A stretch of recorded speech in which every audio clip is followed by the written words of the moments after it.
Mumbai, Santa cruise, सोमवार 9 अगस्त 2005। मुंबई में एक दिल दहला देने वाली घटना सामने आई है जिसने हर को हिलाकर रख दिया है। यह कहानी है एक ऐसे ढोंगी बाबा की जिसने काला जादू और नकारात्मक शक्तियों को दूर करने का झांसा देकर एक महिला की अस्मिता से 7 महीने तक खेला। आरोपी का नाम अब्दुल राशिद अब्दुल लतीफ शेख है जिसे लोग बाबा जान के नाम से जानते हैं।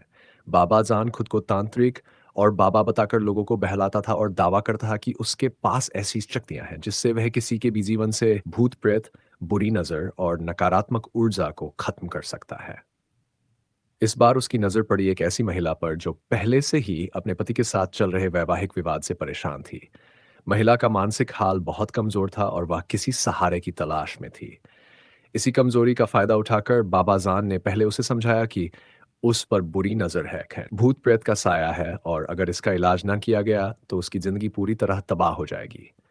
उसने पीड़िता के कान में कोई मंत्र फूंका और धीरे धीरे उसे यह विश्वास दिला दिया कि उसका एकमात्र उद्धारक वही है।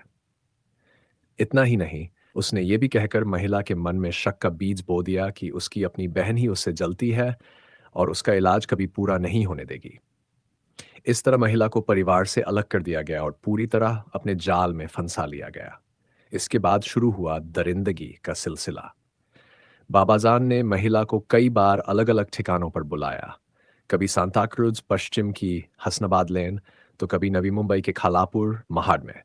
वह कहता कि नकारात्मक ऊर्जा को निकालने के लिए विशेष काला जादू करना पड़ेगा और इसके लिए उसे वहां आना होगा। महिला उसकी बातों में आ गई, लेकिन इन तथाकथित अनुष्ठानों के दौरान वह महिला को बेहोश कर देता और उसके साथ जबरन दुष्कर्म करता। आरोपी यही नहीं रुका, उसने पीड़िता के गुप्तांगों पर एक कठोर वस्तु से हमला किया जिससे वह बुरी तरह घायल हो गई। अगस्त 2020 से दिसंबर 2020 तक यह हैवानियत जारी रही और फिर जनवरी 2025 से अगस्त 2010 तक भी बाबा जाना ने उसी तरह महिला का शो किया। 7 महीने तक लगातार वह इस अंधविश्वास और डर के जाल में फंसी और चुपचाप यातना सहती रही। लेकिन आखिरकार 19 अगस्त 2024 को महिला ने हिम्मत जुटाई और सांता क्रूज पुलिस स्टेशन पहुंचकर शिकायत दर्ज कराई। शिकायत मिलते ही पुलिस हरकत में आ गई। Detection officer API Tushar Sawant के नेतृत्व में एक टीम बनाई गई जिसने आरोपी की तलाश शुरू की। मोबाइल लोकेशन ट्रेस की गई, उसके ठिकानों की जानकारी निकाली गई और पता चला कि वह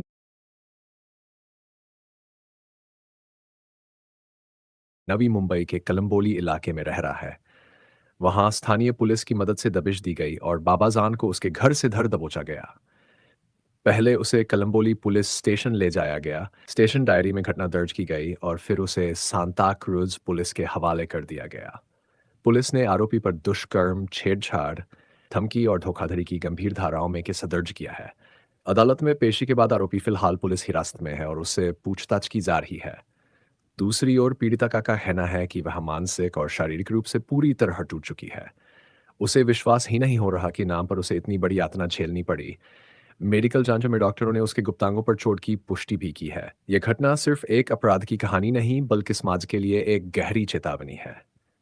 आज भी लोग अंधविश्वास और ढोंगियों के झांसे में आकर अपनी जिंदगी बर्बाद कर रहे हैं। बाबा जान जैसे सिर्फ लोगों की कमजोरियों और डर का फायदा उठाते हैं। सवाल यह है कि आखिर कब तक हमारे समाज में ढोंगी बाबाओं और नकली तांत्रिकों का आतंक चलता रहेगा? कब तक लोग विज्ञान और कानून की झाड़ फूंक और तंत्र मंत्र पर भरोसा करते रहेंगे? पुलिस ने साफ कहा है कि अगर कोई भी व्यक्ति तंत्र मंत्र, काला जादू या झाड़ फूंक के नाम पर बहकाने की कोशिश करे तो तुरंत पुलिस को सूचना दें। ऐसे मामलों में चुप रहना सबसे बड़ी गलती होती है। इस घटना ने हमें यह सोचने पर मजबूर कर दिया है कि शिक्षा और जागरूकता ही वह रास्ता है जिससे समाज को इन रोगियों से बचाया जा सकता है। मुंबई से आई यह रिपोर्ट हमें यही सिखाती है कि कोई भी समस्या तंत्र मंत्र से हल नहीं होती, बल्कि सही इलाज, कानून और जागरूकता से ही हल होती है। याद रखिए, कानून से बड़ा कोई बाबा नहीं और अंधविश्वास से बड़ा कोई खतरा नहीं। इसलिए जागरूक बनिए, दूसरों को भी जागरूक कीजिए और समाज को इन ढोंगी बाबाओं। दोस्तों, इस पूरी घटना को सुनाने का हमारा मकसद किसी की भावनाओं को ठेस पहुंचाना बिल्कुल नहीं है। ये कहानियां सिर्फ आपको जागरूक करने और समाज में फैल रही बुराइयों से सावधान करने के लिए हैं।